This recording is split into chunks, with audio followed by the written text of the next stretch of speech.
ibang ano niya sa mga tao, yung killer yun.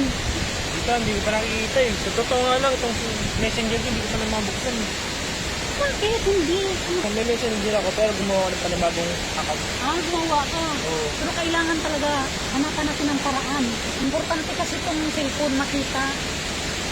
Paano kaya itong gagawin natin? May nakita akong cellphone ko isang araw. Kanino? Ang doktor siguro. Ay, nandun po, di ba? Oh, Titingnan ko. Akin naman natin. hindi, sa akin ito. Sila, akin mo Sa na. akin ito. Ano ba itong tao na ito ba ngayon ng cellphone na Sa akin yan? ito. Gamitin ko sa sarili ko. Kakapunti yung Action. tao na to, sila. Hindi pwede, sa akin ito. Ay, ano ba yung tao na to? Kailangan mahanap natin ng paraan na makuha yung cellphone. Baka yun na yun. Yun na. Sige kita. Kasi kakapapot yung director mo yun. Mag-ingat ka. Sige. Parang malungkot yung babae siya. Parang yung tinitingnan niya.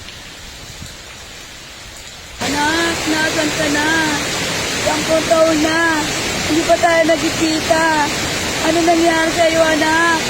Nasan ka na? Hinahanap ka ni nanay. Anak, Sino kaya tinitingnan niya sa cellphone mo? yung anak ko, si Esmeralda. Kasi nagtutita 10 taon na. Hindi pa sila kakauwi. Esmeralda? May alam ka ba? Huwag kang lilingon. Huwag kang titingin. Dahil ikaw ang bida rito. Ito ang para sa'yo. Pa! Ah, Nakita mo si Esmeralda? wala po. Sige po, pag may balita ko dyan, may nalaman ako sa anak ko sa Esmeralda. Tatawagan ko po kayo. Sige, hintayin ko yan, ha? Pag may kumontak na dun sa anak mo, may nalaman ako, hindi na yung number mo para Sige, ito yung contact number ko. Tulungan mo ko, ha, para makita ko na.